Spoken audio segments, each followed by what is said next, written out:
Bununla başa çıkamazsınız Bay Google Search. Göreceğiz bakalım. Siz ikiniz sırrımı öğrendiniz. Kimsenin gerçeği öğrenmeyeceğinden emin olmalıyım. Ne yani, bizi öldürecek misin? Belki de Bay Griffin. Henüz karar vermedim. Tamam da önce şunu hallet derim sana. Neyi?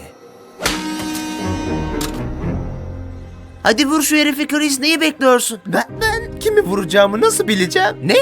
Hanginizin gerçek babam olduğunu nasıl bileceğim?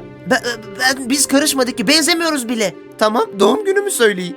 Hay sıçayım. 8 Şubat. Aa! Babacığım.